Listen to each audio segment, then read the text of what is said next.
Ertugrul Ghazi season 4 کے قسط number 16 میں آپ سب کو خوش آمدید کہتے ہیں۔ اس قسط کا آغاز اس سین سے ہوتا ہے جہاں سامسا تیتن کے پاس کانا لے کر پہنچ جاتا ہے اور اسے کہتا ہے ہمارے ارطغرل صاحب نے آپ کے لیے کانا بھیجا ہے۔ تیتن کہتا ہے کیا ارطغرل صاحب ہر شخص کی ایسی ہی مدد کرتے ہیں جو مشکل میں ہو؟ سامسا کہتا ہے وہ تو مظلوموں اور مشکل میں گرے لوگوں کے لیے ایک امید ہے، وہ صرف صحیح اور غلط کو دیکھتے ہیں۔ پھر سامسا اس سے پوچھتا ہے کیا آپ کی بیوی بچے بھی ہے؟ تیتن کہتا ہے ہاں تھے، لیکن ڈاکو نے ایک دفعہ میرے قافلے پر حملہ کر کے میری بیوی اور 2 بچوں کو قتل کر دیا تھا۔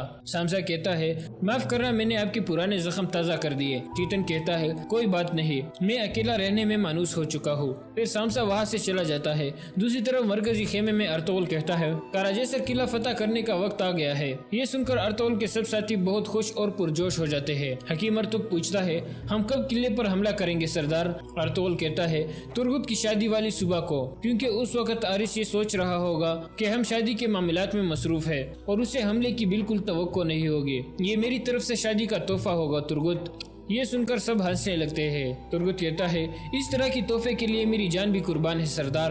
پھر ارطغرل حملے کی منصوبہ بندی کے بارے میں بتاتے ہوئے کہتا ہے قلعے کا دروازہ صبح سویرے کھلتا ہے اور سورج غروب ہوتے وقت بند ہو جاتا ہے۔ عبد الرحمن تم سپاہیوں کو لے کر قلعے میں داخل ہوں گے جو تاجروں کے بیس میں ہوں گے، وہاں تمہیں ارسز ملے گا۔ آپ دونوں قلعے کا جائزہ لوگے کہ آرس نے کیا کیا احتیاطی تدابیر لی ہوئی ہے۔ میں وہاں موجود ہر چیز کے بارے میں جاننا چاہتا ہوں۔ قلعے کا دروازہ بند ہونے سے پہلے تم قلعے سے نکل آؤ گے اور سیدھے چاودار قبیلے میں آ جاؤ گے۔ میں وہاں تمہارا انتظار کروں گا۔ حکیم ارتک پوچھتا ہے لیکن باقی سپاہی اندر جا کر کیا کریں گے سردار؟ ارطغرل کہتا ہے یہ سپاہی قلعے کا دروازہ بند ہونے سے روکیں گے، کیونکہ جب ہم حملے کے لیے جائیں گے تو آرس کے سپاہی ہمیں دیکھ کر قلعے کا دروازہ بند کر سکتے ہیں، اور کل میں مہمان بن کر آرس کے پاس جا رہا ہوں۔ میں پوری کوشش کروں گا کہ وہ مجھ پر اعتماد کرتے ہوئے سکون کی نیند سو جائے۔ یہ سن کر سب مسکرانے لگتے ہیں۔ اس کے بعد اگلا دن شروع ہو جاتا ہے۔ چاودار قبیلے میں خوشی کا سما تھا کیونکہ آج اسلحان کی شادی تھی۔ اسلحان سب عورتوں سے مخاطب ہو کر کہتی ہے کھانے اور خدمت کی معاملات میں کوئی کمی نہیں رہنی چاہیے۔ اتنے میں بہادر کی بیوی کراجا وہاں آ جاتی ہے اور اسلحان کو کہتی ہے تم نے ارطغرل کے ساتھ مل کر ہمارے بیٹے کو یہاں سے بے دخل کرا دیا اور اب اپنی شادی کی تیاریاں کر رہی ہو، یہ تمہارے لیے اچھا نہیں ہوگا۔ اسلحان کہتی ہے اگر آپ کے بیٹے کو آداب اور روایات آتے ہوتے تو وہ بے دخل نہ ہوتا، ہر کسی کے ساتھ وہی ہوا ہے جس کا وہ حقدار تھا۔ دوسری طرف کاراجیسر میں بارش شروع ہو چکی تھی۔ عبد الرحمن کچھ سپاہیوں کو لے کر قلعے میں داخل ہو جاتا ہے۔ وہ سب تاجروں کے بیس میں تھے۔ عبد الرحمن ارد گرد کا جائزہ لینے لگتا ہے۔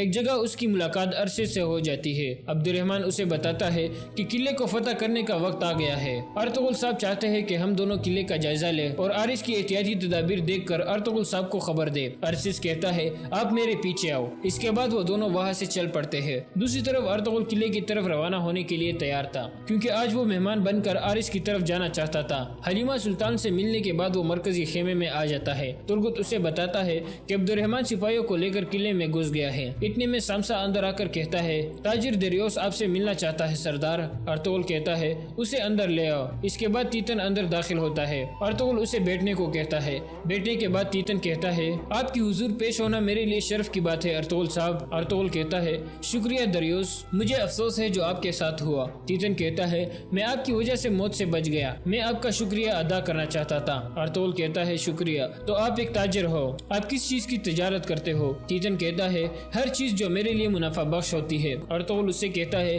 ہمارے قلعے کے قریب تو ڈاکو آپ کو نقصان نہیں پہنچا سکتے، تو پھر آپ گورنر آرس کے بجائے ہمارے پاس کیوں آئے ہو؟ تیتن کہتا ہے یہ میں نہیں جانتا، میں بے ہوش تھا، خدا کا شکر ہے کہ میرا گھوڑا مجھے یہاں لے آیا، ورنہ میں مر چکا ہوتا۔ ارطغرل کہتا ہے ٹھیک ہے، آپ ہمارے مہمان ہو، جب تک آپ چاہے یہاں رہ سکتے ہو، آپ کی ساری ضروریات پوری کی جائیں گی۔ تیتن کہتا ہے شکریہ ارطغرل صاحب، خدا آپ پر رحمت فرمائے۔ پھر ارطغرل اسے جانے کو کہتا ہے۔ تیتن اٹھ کر چلا جاتا ہے۔ اس کے جانے کے بعد ارطغرل کہتا ہے ترگت اپنے سپاہیوں کو کہو کہ اس آدمی سے دھیان مت ہٹانا۔ اس کے بعد وہ سب کارا جیسر قلعے کی طرف روانہ ہو جاتے ہیں۔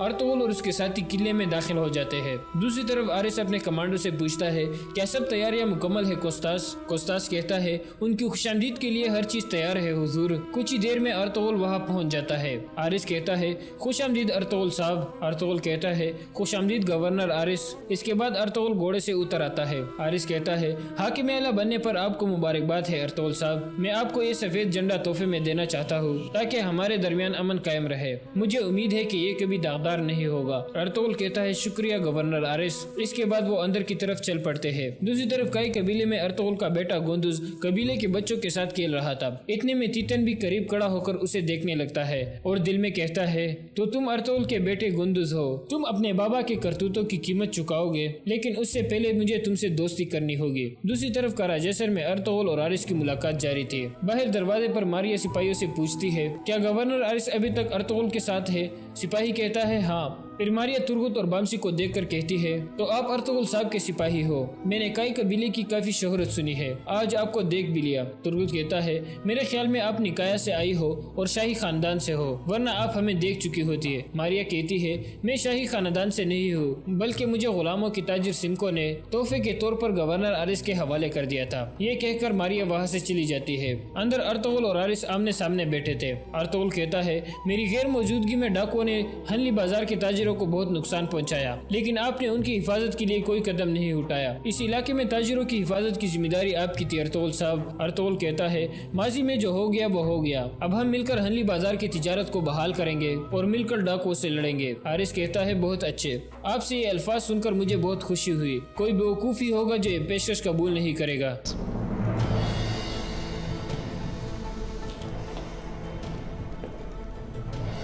ارطغرل اس سے ہاتھ نہیں ملاتا اور کہتا ہے اب میں قلعہ دیکھنا چاہتا ہوں اور مسلمان تاجروں کے مسائل سننا چاہتا ہوں، آپ بھی میرے ساتھ آؤ گے؟ آرس کہتا ہے چلے ارطغرل صاحب۔ دوسری طرف ارشد اور عبد الرحمن کارا جیسر میں ایک دکان میں موجود تھے۔ ارشد ایک کاغذ پر ساری خفیہ معلومات لکھ رہا تھا، پھر وہ کاغذ عبد الرحمن کو دیتے ہوئے کہتا ہے اس میں قلعے کی سپاہیوں کے بارے میں مکمل معلومات لکھی ہوئی ہے۔ اس کے بعد عبد الرحمن وہاں سے چلا جاتا ہے۔ باہر ارطغرل آرس کے ساتھ قلعے کا جائزہ لینے میں مصروف تھا۔ وہاں کے تاجر ارطغرل کو سلام اور نیک خواہشات دے رہے تھے۔ آرس کہتا ہے تاجر آپ سے کتنا پیار کرتے ہیں، یہ دیکھ کر آپ سے نہ جلنا ممکن نہیں ہے، آپ ان کا اعتماد کیسے حاصل کرتے ہو؟ ارطغرل کہتا ہے انصاف سے، میں ان کے ساتھ انصاف کا خزانہ بانٹتا ہوں۔ آرس کہتا ہے آپ بہادر آدمی ہو ارطغرل صاحب، آپ کے ساتھ امن رکھنا میرے لیے شرف کی بات ہے، لیکن اگر ایک دن یہ امن ختم ہو گیا تو آپ جیسے بہادر دشمن کا ہونا بھی میرے لیے شرف کی بات ہوگی۔ پھر ارطغرل کو وہ خیال آتا ہے جب آرس نے اس کے لیے جال بچھایا تھا۔ اس کے بعد ارطغرل کہتا ہے میں بھی ایک بہادر دشمن کو دیکھنا چاہتا ہوں آرس، نہ کہ وہ غلیظ کیڑے جو جال بچاتے ہیں اور اپنے دشمن کے سامنے آنے سے ہچکچاتے ہیں۔ اتنے میں عبد الرحمن جو قریب ہی کھڑا تھا